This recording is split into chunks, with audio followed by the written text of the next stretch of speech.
አረ እኔ ፋኖችንም በጣም ነው ማመሰግናቸው። በጣም እኔ ጭራሽ በቃ ሲመጣ እንደዚህ በቃ ያላሰብኩት ነገር ነው ለኛ የሚያስጠላው ነበር እና ከዛ በኋላ እኛም በቃ ይሄ ነገር አያዋጣንም በሚለው አዙሬንም በቃ ትጥቅን መሰረን ይዤ ወደ ፋኖ ተቀላቅያለሁ ማለት ነው። ከጎኔ ላይ ሲወርቅ ስትቆስል ሲያነሳክ ሲቀብሪ ለነበረው ህዝብ እንደገና ጓድ አፈሙዝ መዞር ማለት በጣም የሚያስጠላ ነው። ህዝቡማ በጣም እኔ ራሱ ከዲቼ ስመጣ በጣም በእግር ተጉዤ ቀን ሙሉ ተጉዤ መጣ ሲያባላኝ ሲያጠጣኝ በቃ እንደ እናቴ ቤት ማለት ነው። ኑ ጠጡ ኑ ብሉ ያሉን ሲያባሉን ሲያጠጡ ነው እስከዚህ ያደረሱን ማለት ነው። የአማራ ህዝብ ብሎ ከፋኖ ጎን መሰለፍ አለበት። በቃ ይሄን በአንድነት ቢዋጉ በጣም ደስ ይላል። የተሰው ጓዶቻችን ብዙ ጓደኞች አሉ በዚህ ውጊያም ህይወታቸውን ያወጡ አሉ ባለውና አላማ። ስለዚህ ለነሱ መጽናናትና ለቤተሰቦቻቸውና ደብሳቸው በገናት ፈጣሪ ያኑርልን ይላሉ።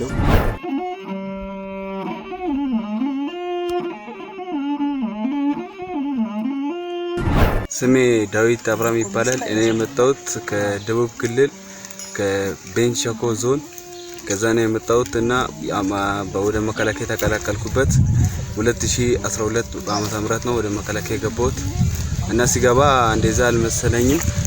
ሁኔታው በቃ መከላከያ ማለት እንደ ሀገር እና ለህዝብ ተቆርቋሪ መስሎን ነው ወደ መከላከያ የገባነው። ከዛ ሲንገባ ሁኔታው በቃ ብዙ ነገሮችን በአንድነት ስንዋጋ ፋኖም ከጎናችን ተሳትፎ ሲዋጋ ነበር። ግን አሁን ከቆይታ በኋላ የሁሉ ግዳጅ ፈጽመን ብዙ ወደ ትግራይ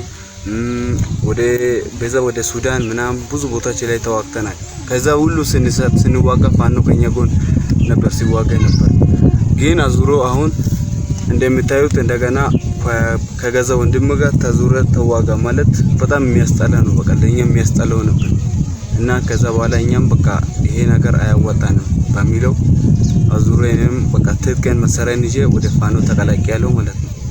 በቃ ሁኔታው ቢያንስ የገዛ ወንድም ጋር መተካከስ መከላከያ ሰራዊት ማለት ድንበር ጠባቂ ለውጭ ጠላት እንጂ የሚዘጋጀው እንደገና ለውጭ ጠላት የሚገዛው መሳሪያ እንደገና ለወገር ውስጥ አዙሮ ለህዝቡ ላዙሮ ሲተኩስ በጣም የሚያስጠላው ሁኔታ ስናይ እንደገና በቃኛም እርስ በራሳችን አንዋጋም በሚለው እኔም ወጥቻለሁ ማለት ነው። ያው 2012 ወደ መከላከያ ገብቻለሁ ያለው ከዛ የሰለጠንኩት ብር ሸለቆ ማሰልጠኛ ነው የሰለጠንኩት።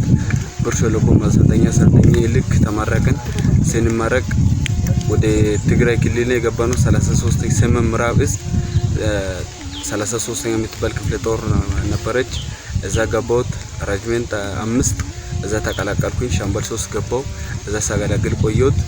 ከዛ በኋላው ግዳጅ የፈጸምን ቆየን። ከዛ በስተመጨረሻ ያቺ ክፍለ ጦር በቃ በውጊያም በጁንታ በወያኔ ጊዜ ያይለው እየተዳከመች ስትሄድ ተበተነች። ስትበተን እንደገና ሌላ ክፍለ ጦር ሲቋቋም እኛ ደግሞ እንደገና ወደ 63ኛ የምትባለው ስትቀየር ከዛ ገባን ሳገለግል ቆይቼ ወደ 92ኛ በ2014 ላይ ስትቋቋም ወደ 92ኛ ገብቼ ያገለግልኩ ቆየና ወደ ሱዳን ድንበር ማም ከዛ ባላዛ ቆይተን ግዳጃችን ምናምን ፈጽመን ልክ ያንዳለን ከዛ ባለ ወደ ካምፕ ትገባላችሁ ምናምን ተባለ። መጣን ወደ ኡማራ የሚባል አለ። ከዛ ባላዛ ካምፕ ገባና ቆየን። ሲንቆይ ሁኔታው መንግስት ሊወይ መበተን አለበት አለ።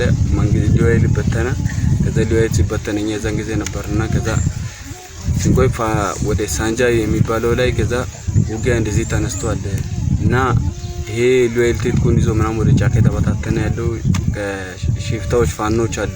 ከነሱ ጋር መንገድ ዘግቶ ትራንስፖርቱ ምናምን እንዳይካሄድ አድርጎ ያረበሹ ስለሆነ ሄዳችሁ መንገዱን ማስከፈት አለባችሁ ምናምን ተብለን ወደዛ ሲመጣ ሳንጃ ላይ ምንም ነገር ያጋጠመን ነገር አልነበረም። ከዛ ባለዛ ሳንጃ ላይ ቆየን።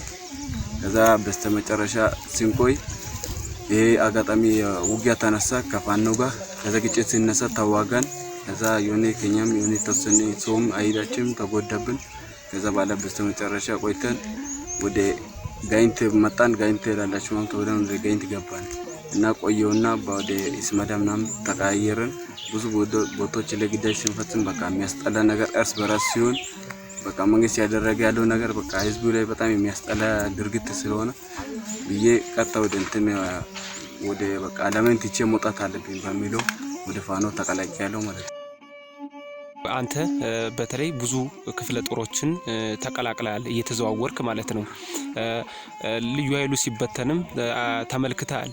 እንግዲህ ልዩ ኃይሉ ካንተ ጋር አብሮ ሲታገል የነበረ ታላቅ የትግል ጓድህ ነው። እንደው ልዩ ኃይሉ ሲበተን ምን ስሜት ነበረ የተሰማ? ልዩ ኃይል ሲበተንማ እኛም ልዩ ኃይል እንዴት ይበተናል ሚሉን እርስ በራሳችን ራሱ ጓደኞቻችን ጋር ሲነጋገር ነበር። ልዩ ኃይል ይሄ መቆ አያስፈልግም፣ ወያኔ ልዩ ኃይሉን ስላጠራቀመች ነው የከፈተችልን። ስለዚህ ልዩ ኃይል አያስፈልግም፣ እንደ ኢትዮጵያ ልዩ ኃይል ይፈርሳል ተባለ። ከዛ በኋላ እኛም በቃ እንደዛ መስሎን ዝም ብለን ነበርን። በቃ ግን መፍረስ አልነበረበትም። ልዩ ኃይል እንደ ኢትዮጵያ መኖር ነበረበት። ለምን ለመከላከያ ደጀን ይሆናል ህዝቡ። ልዩ ኃይሉ ፋኖ ከመከላከያ ጎን ከሌለ ዋጋ የለውም መከላከያ ማለት ነው። ሁሉም ነገር በተሳሰረ ሲሆን የሚያምሩ በቃ በፊት ጥምር ጦር ተብሎ ነው የሚጠራው። ጥምር ጦር ተብሎ ነበር የሚጠራው የነበር። ከዛ ግን አሁን ከዛ በኋላ በቃ መከላከያ ብቻውን መሆን አለበት፣ መከላከያን የሚያስፈልገው በሚሉ ሲበተን እኛም የዘን ጊዜ በቃ ቅር ያለ ነበር ማለት ነው። በቃ ጥሩ ስላልሆነ ጥምር ጦር ነበር። ከዛ በኋላ ደግሞ ልዩ ኃይል ከበተነው ዲቦ በቃ ፋኖ የሚባለው ትጥቅ ማውረድ አለበት ያለ ነበር። ከዛ ወደ ጦርነቱ ተጋባ ማለት ነው። እንግዲህ ከጎኔ ላይ ሲወርቅ ስትቆስል ሲያነሳክ ሲቀብሪ ለነበረው ህዝብ እንደገና ጓድ አፋሙዝ ማዞር ማለት በጣም የሚያስጠላ ነው። ይሄ የሰው አደራ ማብዛት እንደሚታይ እንደዛ በሚለው እኛም በቃ የሚያስጠላ ሲሆንብን ፋኖን በጎነት በደንብ ታውቃለህ። ነገር ግን በደንብ እያወቅ ከፋኖ ጋር ግጥሚያ እንድታደርጉ ሲፈልግ ምንድን ነበር ያላችሁ? እኛማ እንደተባልነው ከሆነማ መንገድ የተዘጋ ነው። መንገድ የተዘጉ ስለሆነ ሌባ ፋኖች አሉ። ህዝቡንም የዘረፈ ነው። መንገድ ትራንስፖርቱ እንዳይሄድ መንገድ ተዘግቶ ነው ያለው። ስለዚህ ህዝቡ እንዲጨናነቅ ያደረጉ ስለሆነ ይሄ ነገር ሄደን ማስከፈት አለብን። ትጥቁን የሚያስረክብ ትጥቁን ያስረክባል፣ ወደ ቤት የሚገባ ወደ ቤት ይገባል ነው በደነበው። ግን ባሰባችሁት ነገር ሆኖላችኋል? ይሄን ማድረግ ችሏል የአገዛዙ ወታደር? ይሄ እኛ እንዳሰብነውና እኛ እንዳየነውና እንደሰማነው አይደለም አሁን ያየን ያለ ነው ማለት ነው። በጣም ለያት ያለ ነው። እንደውም ህዝብ ሊዘርፍ ይርና ለህዝብ ራሱ መንገድ እንዳይዘጋባቸው በነጻነት እየረሳውን እሱ የሚኖሩበት ወራዳ ራሱ ህዝቡ በነጻነት ወጥቶ በነጻነት የተንቀሳቀሰ መኪና እንደፈለገ የተንቀሳቀሰበት ሁኔታ። እንዴው አንተ የፋኖን ኃይል የፋኖን ትግል እንዴት ታዘብከው? እኔማ በቃ በዚሁ ይከተል ነው እኔ የሚለው ማለት ነው። ፋኖ በርግጥ ይታወቃሉ። በቃ ውጊያ ላይ ራሱ ቶክስን በፊትም በቃ ስንሰማም ስናያቸውም ከጎናችንም ስለነበሩ በጣም ጀግኖች ናቸው። ፋኖ በቃ ይታወቃል ጀግኖች ስለነበሩ እኛ ራሱ ስንፈራቸው ነበር ማለት ነው። በቃ አይ ጨርሰናል በቃ እንዴት መንግስት ከነሱ ጋር እንዴት አድርጎ አዙሮ ያዋጋናል በሚለው ነበር። ግን በጣም ቶክሳቸውና አቅማቸው እኛ እንደጠበቅነው ሰው በጣም ጎበዞች ናቸው። እንዴው ከተቀላቀልክ በኋላ ፋኖዎችን እንዴት አያቸው? ምንድነው የተረዳው? ህዝቡንስ ምን አይነት ህዝብ ነው? ህዝቡማ በጣም እኔ ራሱ ከዲቼ ስመጣ በጣም በእግር ተጉዤ ቀን ሙሉ ተጉዤ ስመጣ መንገድ ላይ ህዝቡ ጠዋት እስከ ማታ ተጉዤ ስመጣ ሲያባላኝ ሲያጠጣኝ በቃ እንደ እናቴ ቤት ማለት ነው። ኑ ጠጡ ኑ ብሉ ያሉን ሲያባሉን ሲያጠጡ ነው እስከዚህ ያደረሱን ማለት ነው። ህዝቡ በጣም ምርጥ ሰው ነው። ፋኖስ ስትመጣ ፋኖን ስትቀላቀል ምን አይነት አቀባበል አደረጉልህ? ፋኖማ በቃ እኛ ጭራሽ እንዳልጠበቅነው ማለት ነው ያልጠበቅነው እንክብካቤ ነው ለኛ ያደረጉልን ያለው። ብዙ ልጆች አሉ ወደ ሀገራቸው የገቡት አሁን በሰላም ወደ ሀገራቸው ገብተዋል። አሁን እዛው ከመከላከያ ሰራዊት የነበሩ ያንተ ጓዶች የምታስተላልፈው መልእክት ምንድን ነው? እኔማ እንደዛ የሚለው እሱም ያው ለመውጣት ግን ይፈልጋሉ መንገድ ስለማይመቻቸው ነው። ትግሉ ለምን እውነተኛ ትግል ስላልሆነ መንግስትም ምን አይነት መንግስት እንደመጣብን አናውቅም።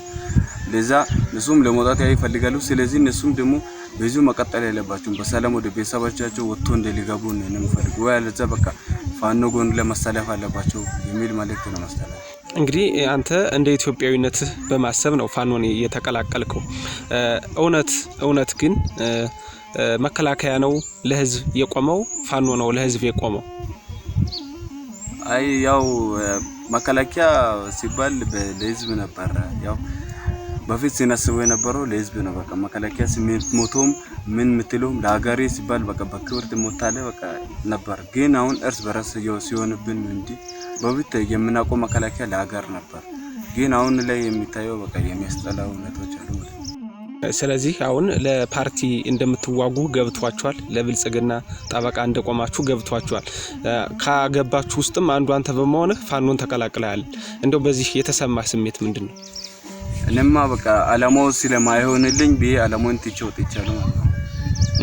እስኪ አሁን እንግዲህ ለቤተሰቦችህ ከዛ ላሉ ለቤተሰቦችህ የምታስተላልፈው መልእክት አገር ውስጥ ላሉ ጓዶችህ? እኔማ ለቤተሰቦቼ የሚለው ያው በፋኖች ገብቻለሁ በሰላም ያው ከነሱ ጋር ወጥቼ ገብቼ እየበላ እነሱ የሚበሉትን የበላው እነሱ የሚጠጡትን የጠጣው ከነሱ ጋር ፈታ ያልኩ የኖርኩ ነው። ስለዚህ ካምባላ መጨናነቅ ለነሱ ምንም ነገር አያስፈልግም።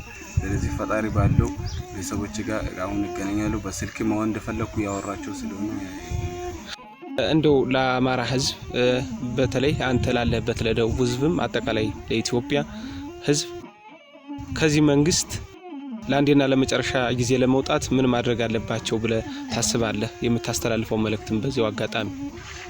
እኔ የሚለው ለኢትዮጵያ ህዝብም ለአማራ ህዝብም የሚለው አማራ ህዝብ ማለት ኢትዮጵያ ህዝብ ነው። ሁሉም ያው አንድ ስለሆነ የአማራ ህዝብ ብሎ ከፋኖ ጎን መሰለፍ አለበት። በቃ ይሄን በአንድነት ቢዋጉ በጣም ደስ ይላል።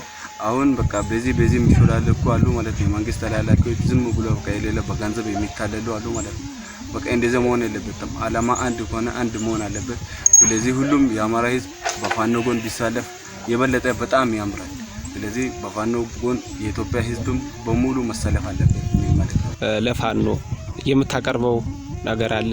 ምስጋናም ሆነ ወይም ሌላ አንተ ጎደለብኝ የምትለው ነገር ካለ? አረ እኔ ፋኖችንም በጣም ነው ማመሰግናቸው። በጣም እኔ ጭራሽ በቃ ሲመጣ እንደዚህ በቃ ያላሰብኩ ነገር ነው እነሱ ለኔ ያደረጉልኝ ያሉ። ስለዚህ በጣም ከልቤ አመሰግናቸዋለሁ። ቤትም በግንባር ላሉት ፋኖች ምስጋናዬን በከፍተኛ አደርሳለሁ። በቃ እና ከዚህ በላይ እንትን የሚለው የለምኝም። እነሱም በቃ ከቤተሰቦቼ እናደርሳለን ያሉት። ስለዚህ በቅርብ ወደ ቤተሰቦቼ ይቀላቀላሉ። አው እኔ በዚህ ባጋጣሚ ማስተላለፍ የምፈልገው ያው የተሰው ጓዶቻችን ብዙ ጓደኞች አሉ። እስካሁን ውትድርና ቤት በገቡም በዚህ ውጊያም ህይወታቸውን ያወጡ አሉ ባልሆነ አላማ። ስለዚህ ለነሱ መጽናናትና ለቤተሰቦቻቸውና ለብሳቸው በገናት ፈጣሪ ያኖርልን ይላሉ። እና እዛ ላሉት ለጓዶቻችን በቃ አላማው ስለማይሆን የወጣው ወደ ፋኖ ጎን ብትሳለፍ አሪፍ ነው ይላሉ። ቸበለ ወረቸ በለው ቸበለ ወረቸ በለው ቸበለ ወረቸ በለው ቸበለ ወረቸ በለው ቸበለው ይህ አማራ ልጅ ቸበለው በጣም ጀግናው ቸበለው የጠላት አንገት ቸበለው አስደፊ ነው ቸበለው